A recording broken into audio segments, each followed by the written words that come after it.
Hello, everyone, and welcome to the Learn to Love podcast, your guide to everything love, sex, intimacy, and relationships. Each week, your host, Zach Beach, interviews new experts on love, including couples therapists, relationship coaches, sex educators, and best-selling authors. Learn the best tips and cutting-edge wisdom to better love yourself, others, and the world. Thanks so much for joining us. We hope you enjoy the show.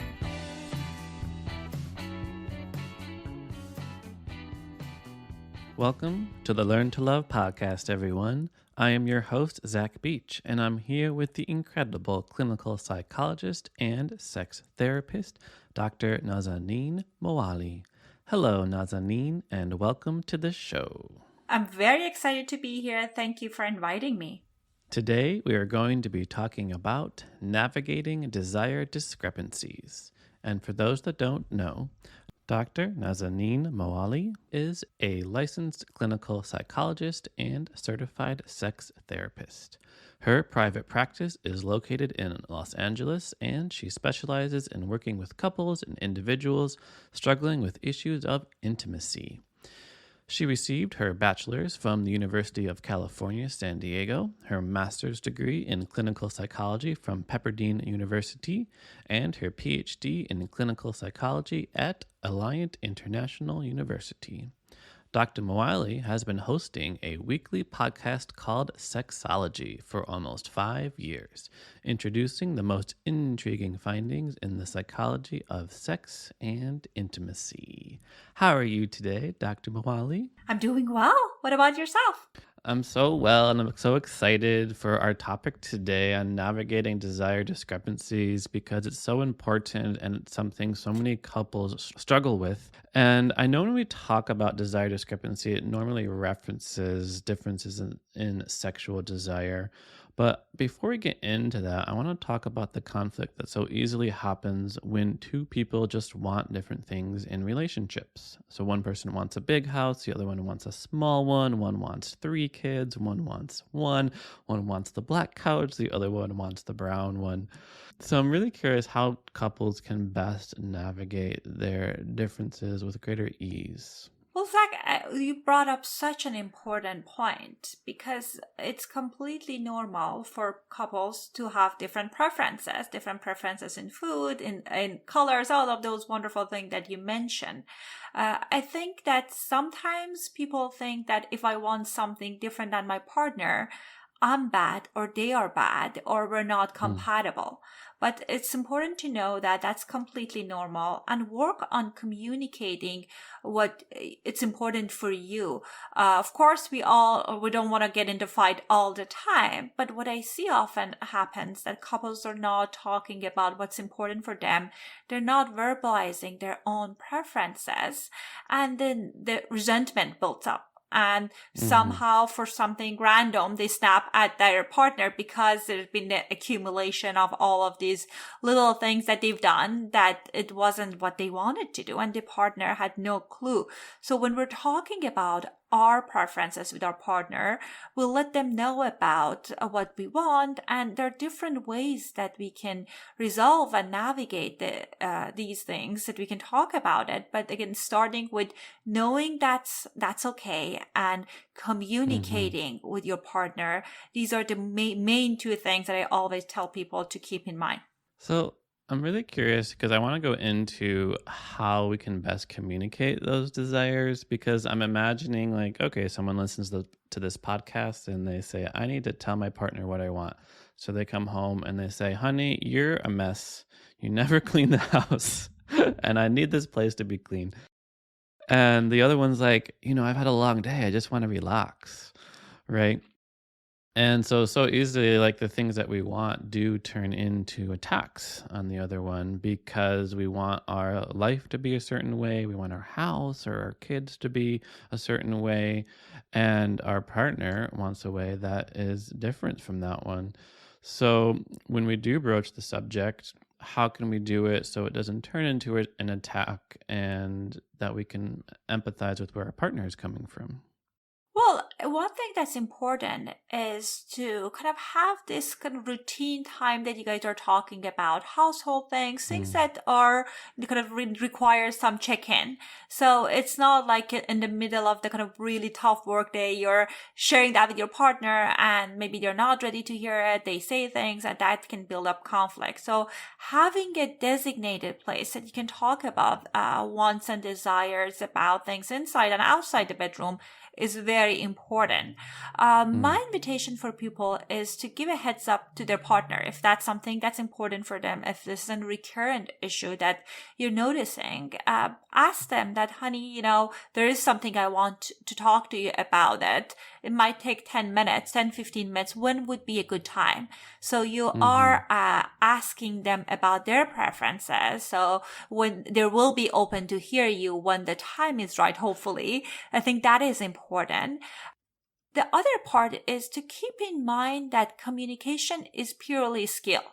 It's not yes, it could be partly innate, but most people who are good at communication, that's something that's been modeled for them in their family of origin. So if you don't have that skill yet, it doesn't mean that you're a bad person, you're broken. This is a dance you're learning with your partner. So I think that's important to keep in mind.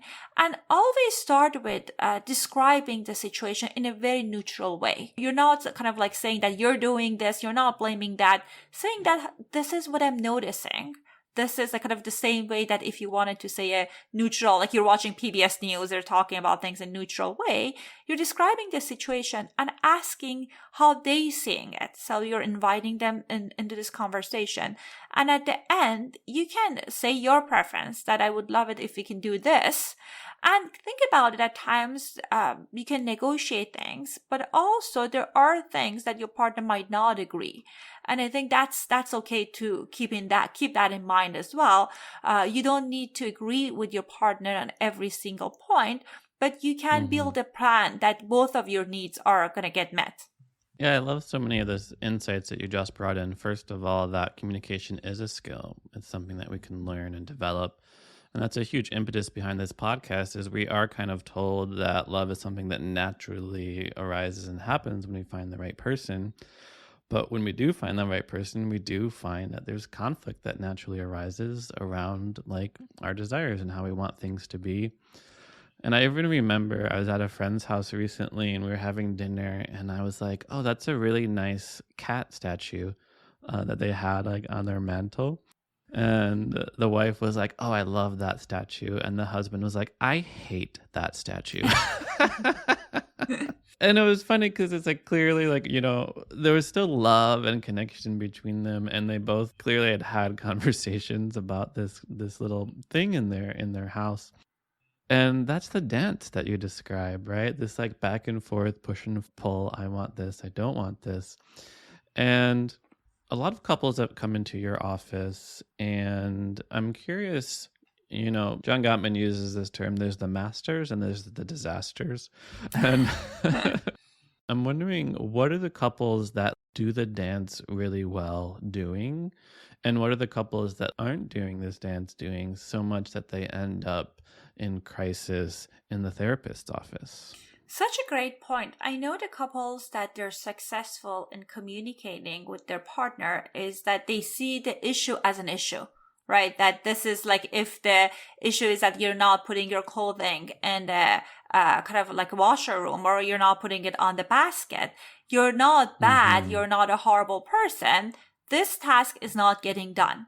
But what happens at times, I see that people personalize things, that when you're asking me to pick up my sock, you mean that I'm a bad person. And that's an argument that you cannot win. So when you are focused on the problem, when you're doing problem solving, that's really important. The other piece that I see that's really helping couples to resolve the conflict, seeing that they are in a team. Like your teammate when you're resolving this issue. It's not like about winning. It's about what's going to work for us. So that's also very important.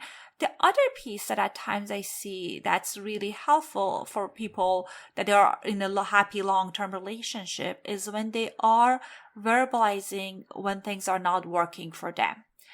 Going back to family of origin, sometimes we learn that if I say what I want, you might reject me, or you might not be able to meet my need, because that's how things were in my family, and therefore I'm not talking to you about my true desires. And our partners are not mind readers, and when there's an accumulation of these things years after years, and we're not truly telling our partner about things that bothers us, then that can create so many negative emotions, and accumulation of those things can lead to all sorts of relational disasters. And that's something that I see often in couples that are coming in when they're on the verge of separation and divorce. Yeah, I love so many of the things you just said. The first one being that couples should recognize they're on a team. And I do think friendship and friendliness is a really important foundation for any partnership.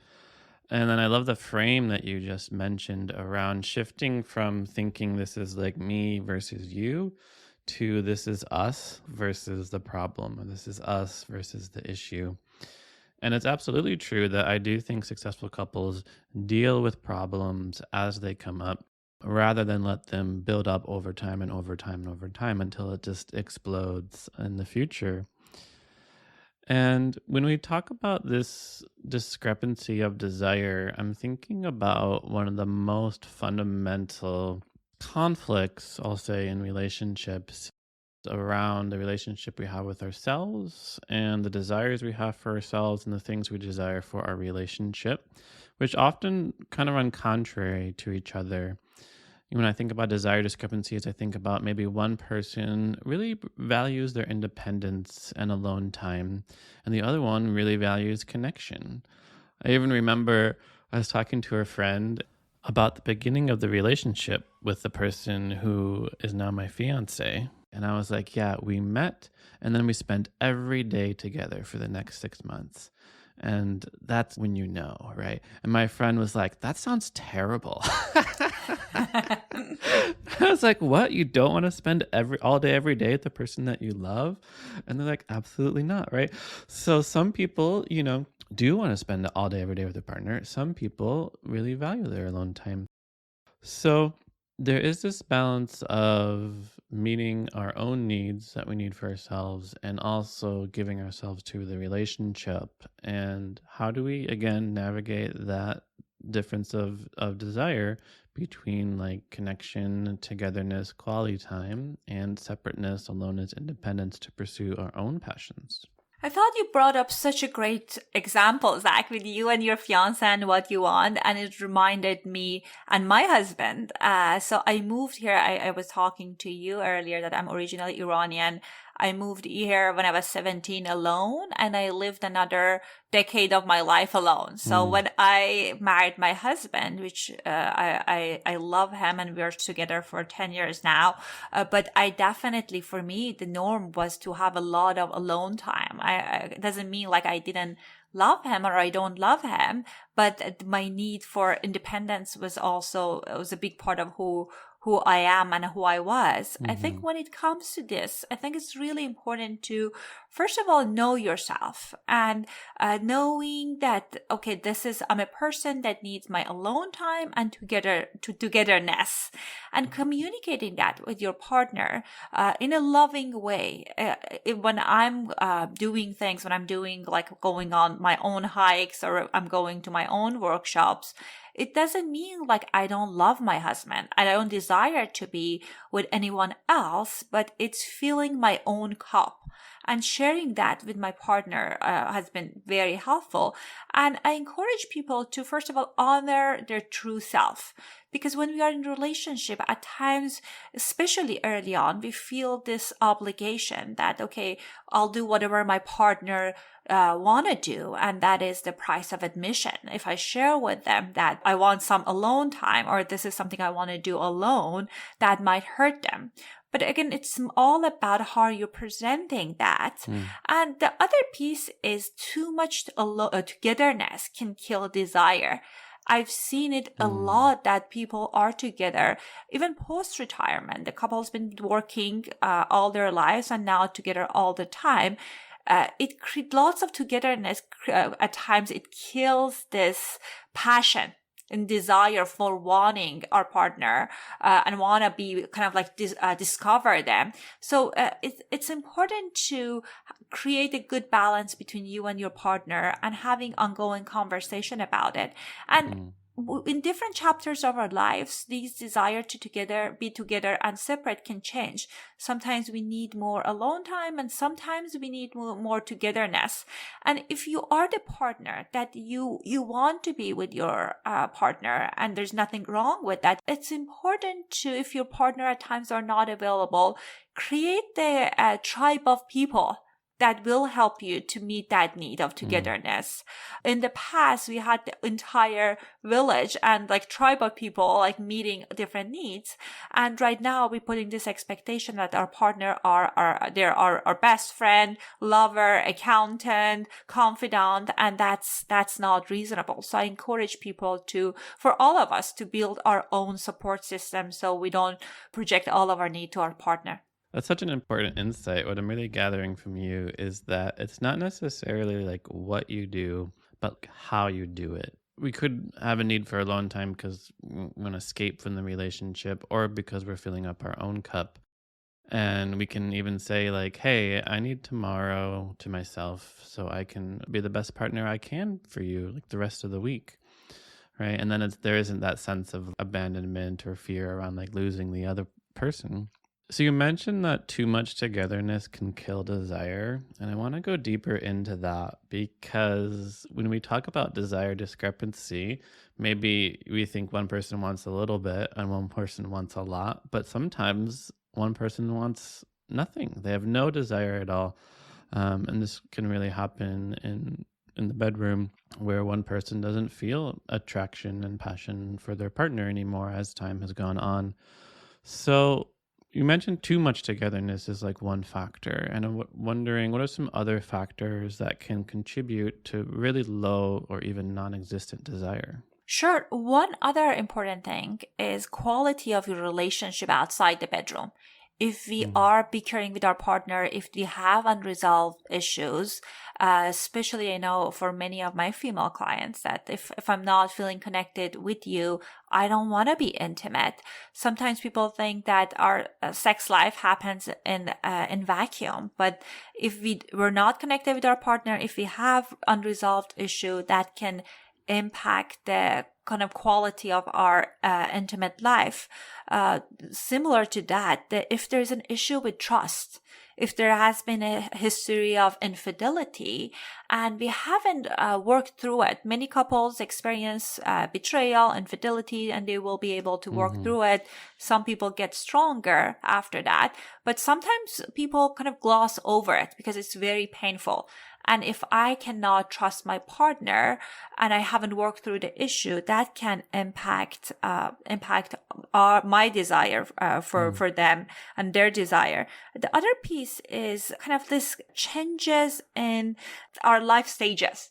So sometimes I have clients that they have young children, and that requires some adjustment to the time that you guys have together. So it builds up this kind of connection of lover to lover, because sometimes people get stuck in that role of parent to child and they bring that to the bedroom, and that can kill desire. So there are a number of different reasons. The list goes on, but these were the few that I see often with my clients.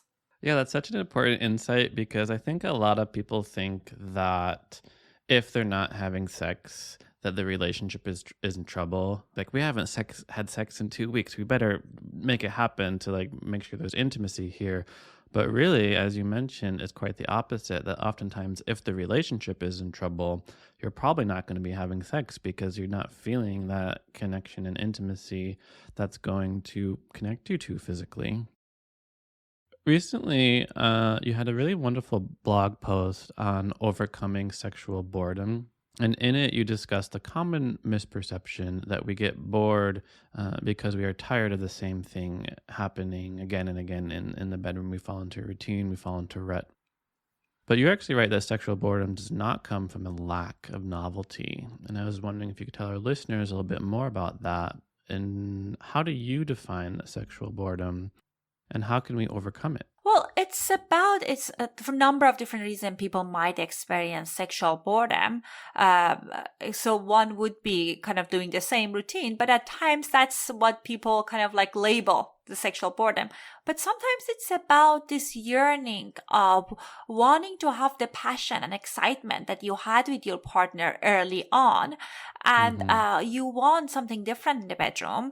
And sometimes people think about, okay, if I introduce a new toy or a new position, that's the solution. But that's not going to bring that excitement and that yearning that you had early on for the partner. So at times it can require some deeper work.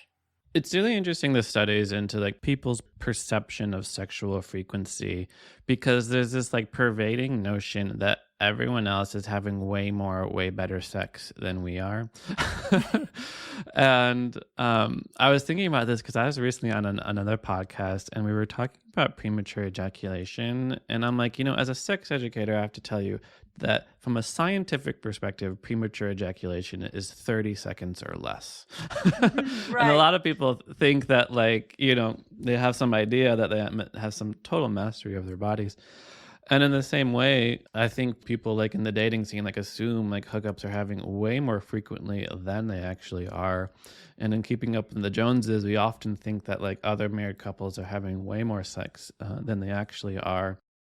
So I'm kind of curious, how do you define a sexless relationship? How common are they?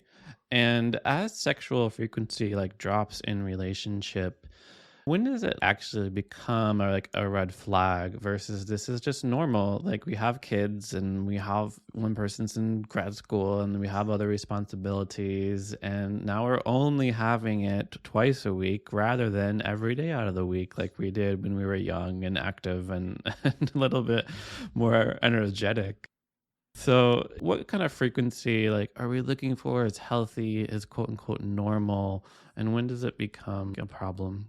You talked about the kind of example of the statistic about how common it is. I was reading recently that in America, 15% of couples are in sexless relationships, which the frequency would be on a regular basis, once per month.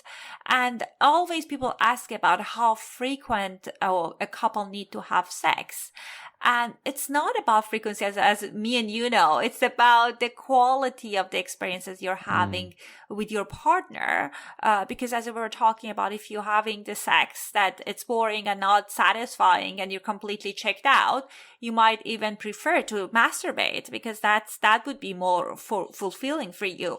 And people think about, because they think, okay, if we have this number, if we're meeting this number, then we're good. So what's important, I always tell people to think about what works for you and for your partner.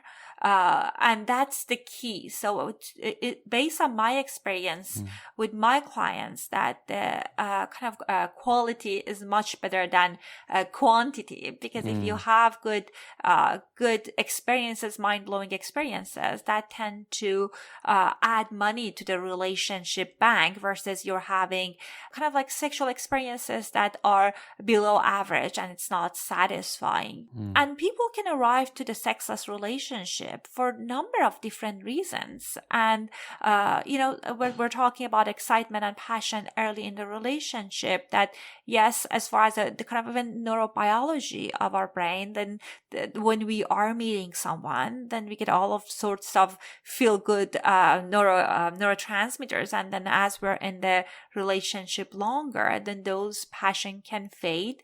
And we need to do things to invest in our relationship and sex life inside and outside the bedroom.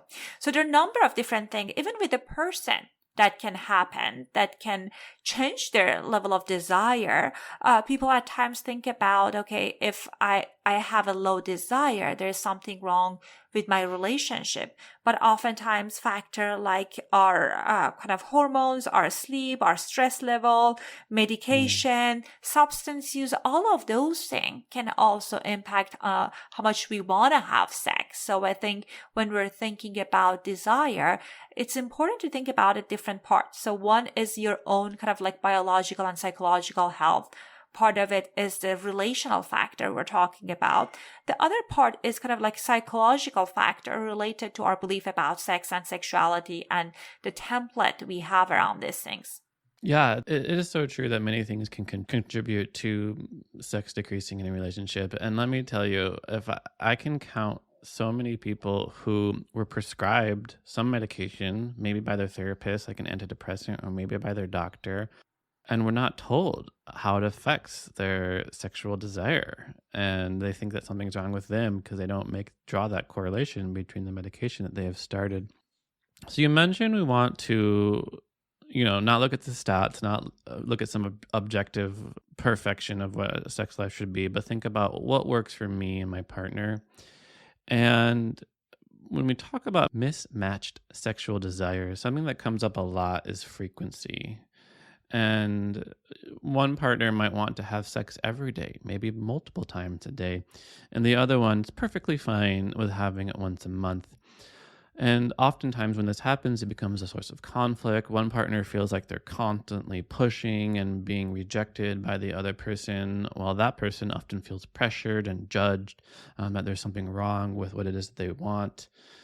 And another thing I'm curious about is sort of how we do come to that mutual decision, because I'm really hesitant to use the word compromise, which implies that like both partners have to give something up. So I'm curious, multi-part question. When we do have desires or different desires around sexual frequency, what are we to do? And like in your office, do you have like a better word than say compromise or like the mutual goal that you're working towards in the relationship? Well, I usually go with the language that people bring in. When I ask them what's their goal is, and they'll go based on that. Because you're right, compromise, settling, like feels like settling down, and who wants to settle for the sex that they want. But going on kind of like making the decision about what feels right for us, that's such a tough decision for many couples when there is a discrepancy or differences in desire. Because when there is this pressure cycle of like, I want sex, you don't want it, I'm pursuing you, I'm withdrawing, you're withdrawing, and then that pressure cycle never works. And my invitation for people is that if you've been trying to doing this dance for a while and it's not working, stop it. Because sometimes try something different, that people kind of like they are at this dance because they don't know how to change it for years. And that creates additional issues in the relationship. One thing that studies shows that people that schedule sex, and I know it's another thing that people dread, schedule sex, but give me a minute, I'll explain how you can make it exciting. But schedule sex, they tend to have more fulfilling sexual connection. There was this study that they looked at German couples that they schedule sex, and they talked about how that was helping them to kind of long term to have more satisfying connections. When we talk about scheduling sex, people when they think about sex, they think about intercourse. And we know that like when we're putting pressure on ourselves and our partner, that's often is not, we might even have performance issues or like desire issues. I invite people to think about, okay, what feels the frequency of time that me and you want to connect? Think about it as connection. And then we're thinking about sex. Okay, so we create this menu of options. Sex is definitely not only intercourse. That's just at times, even for many of couples that I work with, that's the least interesting thing in their menu of options. Sex could be kind of like doing a mutual kind of massaging, could be mutual masturbation, could be all sorts of outer course, all sorts of like engaging in kinky behaviors. There's a galaxy of options out there. My invitation for people that are listening to this show is kind of creating your own menu. That what are some of the 10 things that are exciting for both of us that we can kind of like look into when we are doing this sexy dates. And my invitation for you is from these 10 items, choose 8 of them that they not require penetration or erect penis or those kind of activities. So you have options. So if if the scheduled time is Friday night and you both are exhausted, then maybe that connecting time could be like reading erotica together or kind of playing a game. So it could be all sorts of things around that. So I think that's important to schedule that, kind of having that time of connection on our schedule, so we know that that's a dedicated time for us and our partners. Then in reality, for a number of different reasons, we might want to have more sexual experience than our partner. It's like our appetite. Some people have bigger appetite, some people have less appetite. And similar to our appetite for food, during different ages, different stages of our life, our desire can change. And then it's important to talk to our partner about our relationship agreement. Then what is our relationship agreement? Are you okay if when I'm not feeling like I'm not in the mood, will you be okay if I masturbate? Is there anything that it's important for you to talk about this or not?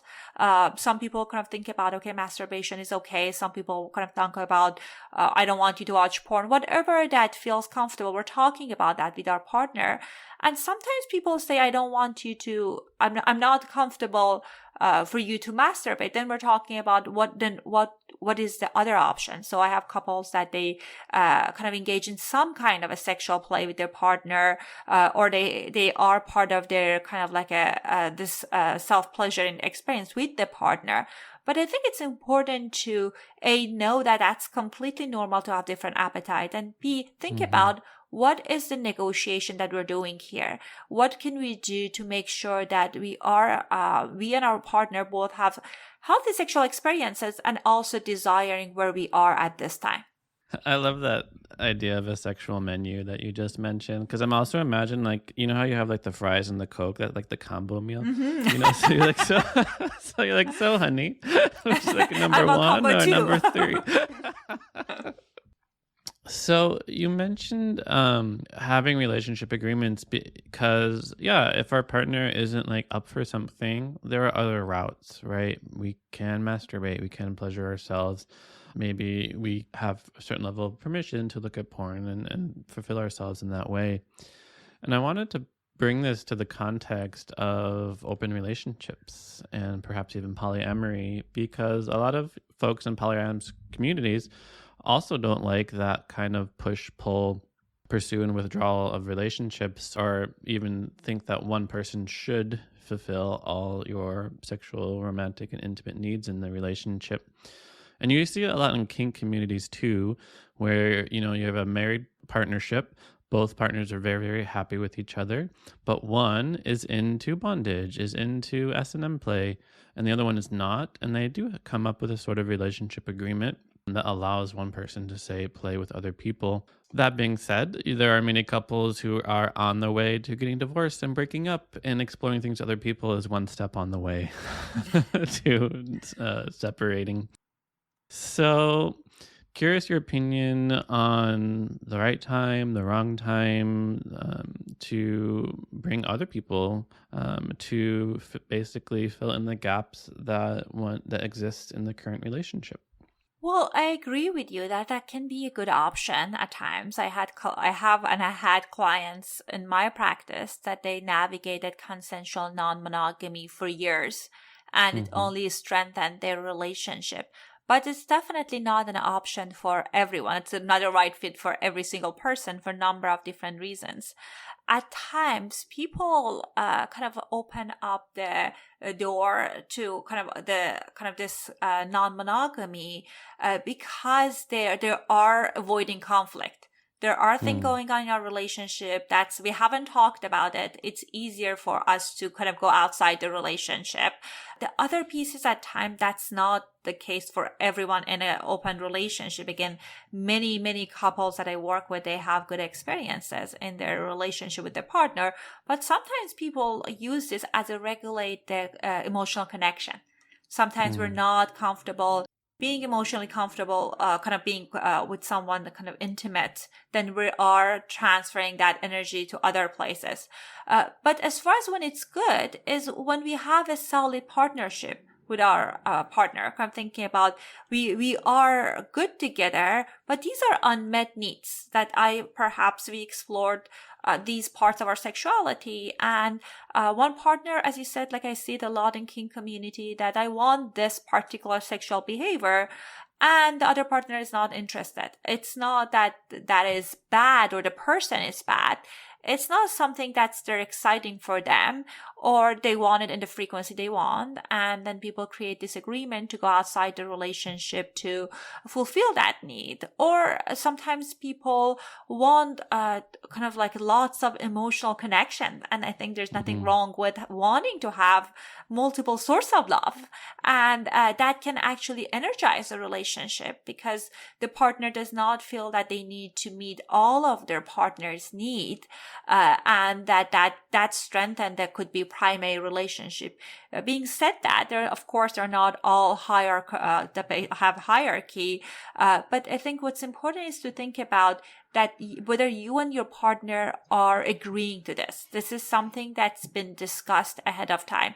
Because what I see a lot in the dating realm right now, that people present themselves as monogamous, and then when the person is engaged in this kind of like a relational dynamic, then they say, I never been a monogamous person. This is what I want. So I think it's important to be honest about this, and also kind of create clear boundaries with our partner. But it doesn't mean that if we're opening the relationship, there is anything specifically wrong in our partnership. And it could be a tool to strengthen what you have with introducing other people to meet other needs. Absolutely. It's so funny because earlier we mentioned how it's not what you do, but how you do it. And what I'm hearing from you now is that it's not what you do, but why you do it. In terms of, are you exploring alternate forms of relationship because it serves the relationship, because you're coming from a place of love and connection and fulfillment? Or are you doing it because you're avoiding conflict? Some people come to polyamory because they have very full heart and they want to deepen relationships with multiple people. Some people explore multiple relationships because they're unable to have one deep relationship or go into a deep connection with one person. So then they kind of spread it out over a number of people. So absolutely knowing the why and then having those agreements ahead of time can be so important. So thank you so much, Dr. Moali, for coming on. And I have to finish by asking you a question I love to ask all of my guests, which is quite simply, what do you wish everyone knew about love? Well, one thing that I want people to know that I see a lot in my practice, that's completely okay for your love for your partner to strengthen and fade. At times when you are in a long-term relationship, your connection can weaken, and the love you have for the person can get weakened for a number of different reasons. What's important is that to know that if you are asking for help, if you're working in a relationship, you can fall back in love with your partner. It's about how you're tackling this. Are you like, when you notice that, are you panicking and trying to kind of do a desperate attempt to find love somewhere else, or not resolving this? Or if you're noticing this and this is something you want, then you can work on it together with your partner to get to the place that you were. It's something that I see every day people are doing. So that's my recommendation for people, that to not panic if you're falling out of love with your long-term partner. You just might need to work on a few things. Well, I appreciate that. It's such a hopeful message. And that's one of the things I just love when I talk to any sex therapist, sex educator, is the normalization of the wide variety of human experience, the ups and downs that we all experience, the imperfections that we perceive in our relationships are just normal and it's part of the path. So thank you so much for that. And for our listeners who want to learn more about you, how can they find you? Thank you for providing me with this opportunity. They can check out my website. It's called sexologypodcast.com. And I have the same handle in Instagram, Sexology Podcast. Wonderful. So thank you, Dr. Nazanin Moali, for coming on to the show and sharing us so much important insight and wisdom.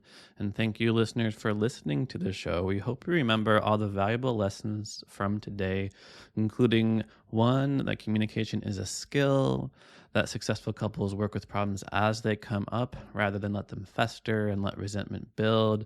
And believe it or not, too much togetherness can kill desire. When it comes to your sex life, it's less about quantity and more about quality. And the pursue and withdraw pressure cycle never works. And one thing you might try is create your own menu. 10 things that are exciting for both of you, including majority of those things not just being about intercourse.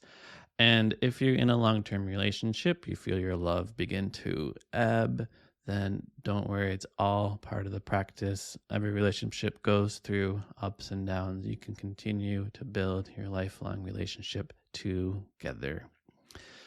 If you want to learn more about me, you can head to zachbeach.com and learn more about the show at theheartcenter.com. Thanks again, Nazanin. Thank you so much for having me on this show, and thank you for facilitating this meaningful conversation. Thanks again for listening to the Learn to Love podcast. To learn more about the show and your host, head over to zachbeach.com or theheartcenter.com. You can also follow Zach on Facebook, Twitter, and Instagram.